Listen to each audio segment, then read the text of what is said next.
is Hound Dog Steve coming to you on the 8th of February. And a very warm welcome to all of you this evening. It's great to see you back and joining in the conversation. And I can't believe the exploding number of comments under these videos. They certainly seem to be hot topics as far as the general population are concerned. And here's another concern that I'd like to bring to you this evening. And this is about the Yellow Vest protests and their protest against the violence by the police. And there are several people who have been losing their eyes to these rubber ball launching guns, which are actually illegal apparently in most of Europe. But it is just the over-the-top police pushback on what essentially are basically peaceful protests. I know there have been some fringe extremist groups who have been causing trouble, but I think it's pretty easy to see who is causing the trouble and who is just standing there protesting. And I've seen lots of videos now of the Yellow Vest protests in France, and really it is that clearly defined. The troublemakers are running around throwing things, setting fires to cars. You can clearly see that. And of course, average folk, just like you and I, would be just standing around. When I've been on protests, when I was younger, we marched with banners and that kind of stuff, stating our case and so on and so forth. But none of us really wanted to get into a fight or cause any aggression. It was a non-aggressive protest all the time.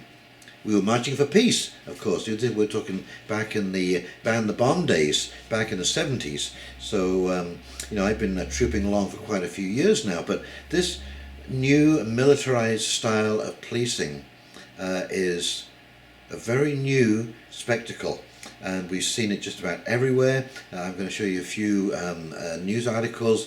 And of course, there's even one famous case in Montebello in Quebec at the G7 meetings, when the police were actually dressed as black bloc protesters and were caught out by Elizabeth May and her team. Elizabeth May is the leader of the Green Party. And so they happened to have the cameras on them. It was all there. It was exposed. These protesters had exactly the same police boots on, that the standard issue police boots, and they were caught red-handed provoking trouble at the protest. Anyway, let's go take a quick look at these articles, and we'll come back and we'll do a quick wrap-up. Okie dokie, here we go. Okay, this is from RT. Due to police brutality, Yellow Vests will no longer give officials prior notice of Paris protests. And here, of course, is an injured Yellow Vest protester, Jerome Rodriguez, and of course you can see the eye patch there where he got hit by one of these rubber balls. The Yellow Vests will no longer inform officials about their Paris rallies, citing severe injuries sustained by dozens of French protesters in clashes with police. The movement says it won't be complicit in government violence. In a statement tweeted by prominent Yellow Vests Jerome Rodriguez, who himself had an eye injured by a riot control grenade, the rally's organisers say they don't want to have to carry the moral responsibility and be complicit in sending Yellow Vests to be mutilated by the government. In it, Yellow Vests also complain that their concerns are not being heard by the police, which the Macronian dictatorship deploys against them, despite having repeatedly informed the police about rallies beforehand and seeking guarantees on the safety of demonstrators. They are still being targeted by dangerous, less lethal weapons. Look into their eyes. Yellow Vests march through Paris, blaming police for bloody violence.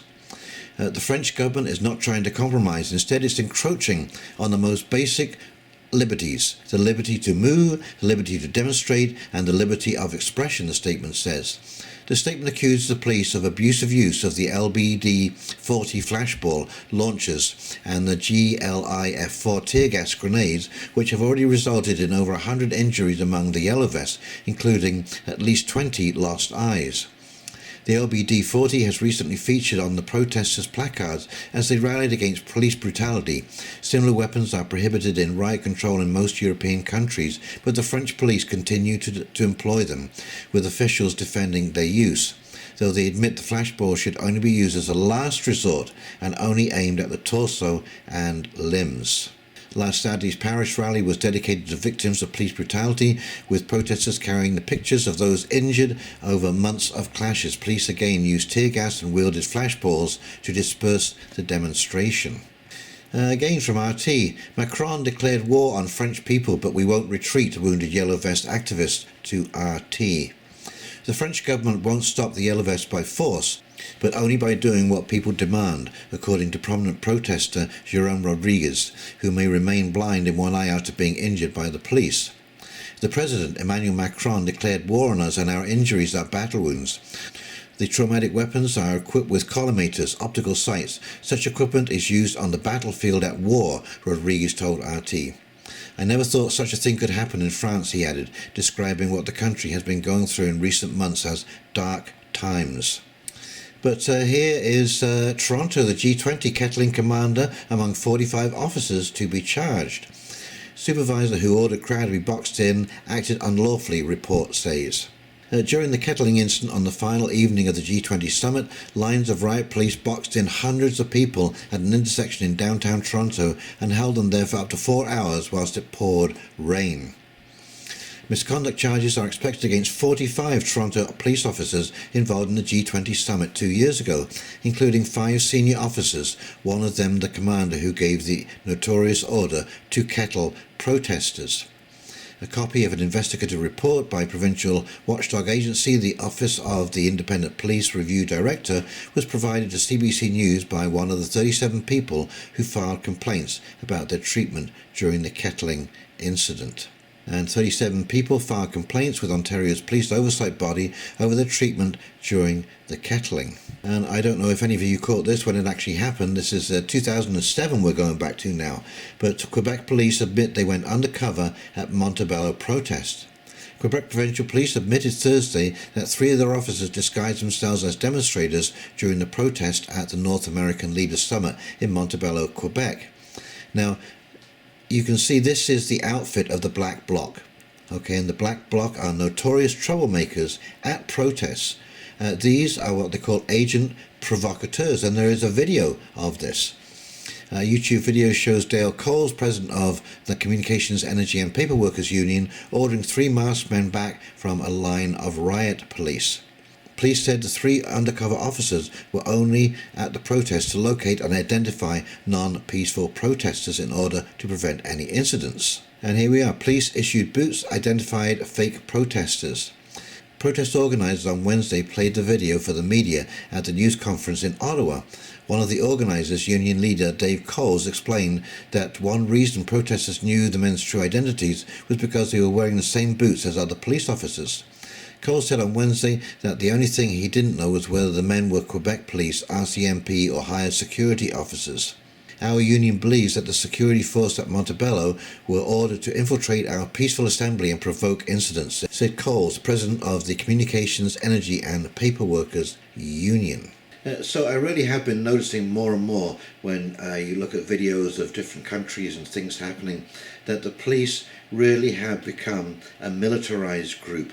You know, the way they dress, the battle gear that they have on, you know, right the way down to feet protection and so on and so forth, the smoke bombs, the tear gas, and the way they address the public is becoming, there's a common thread with all of this, and it is very, very repressive.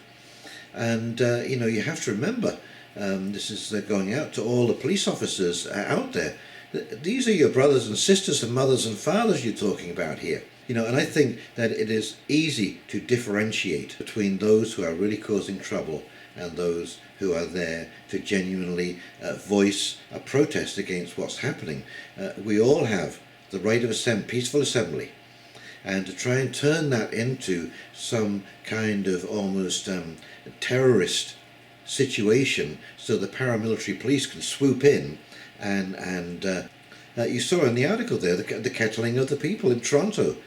These, by and large, were peaceful protesters. There was even journalists kettled by the police.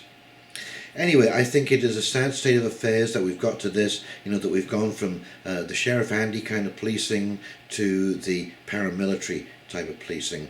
And certainly, I think it's completely unnecessary in a country like Canada. We are an aging population. You know, I'm a pretty good example of the cross-country demographic here.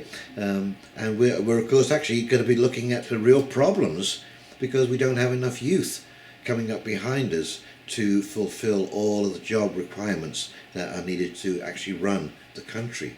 So I really don't see the need for a paramilitarized police force when you're dealing with an awful lot of seniors and an expanding senior group.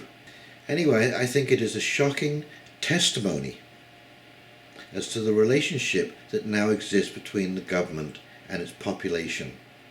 There seems to be no sense that the government was elected by us to manage the larger affairs that so they affect so many people. Individuals can't take care of that. These people at the end of the day are caretakers employed by us, and for them to turn on us in this way is pretty shocking when you think about it. You know, we are the financier of everything in this country. And I defy anybody to tell me whether this government, provincial, municipal or federal, would exist if we weren't contributing all of our taxes, all of our consumer taxes. Where do they get their money from if it's not from us? So, I think that we need to be thinking about these things and having a discussion about why this is taking place and what we can do to stop it taking place in the future, because I think it's unnecessary and it creates a very bad relationship, especially when it comes to negotiation time. When you've handled people roughly, my God, when you've broken a trust, it is really hard to come back from that position. So yes, this is I don't think this is a good path that we're travelling down right now, and I sure would like to see this discussion open up publicly in the newspapers, the media. We should all be discussing why we've gone in this direction. What was the need to have this kind of a police force on the road, and how we shifted from a softer, gentler kind of policing that was community friendly. And I mean, I find it kind of interesting that most police forces, they have community programs to outreach because there is such a mistrust of the police. Well, ask yourselves why. Why? I just shake my head. Okay, my friends, that about wraps it up for this evening, and we will talk to you very, very soon. This is Hound Dog Steve signing off. You take care, have a great weekend coming up, and stay safe. We'll see you now. Bye.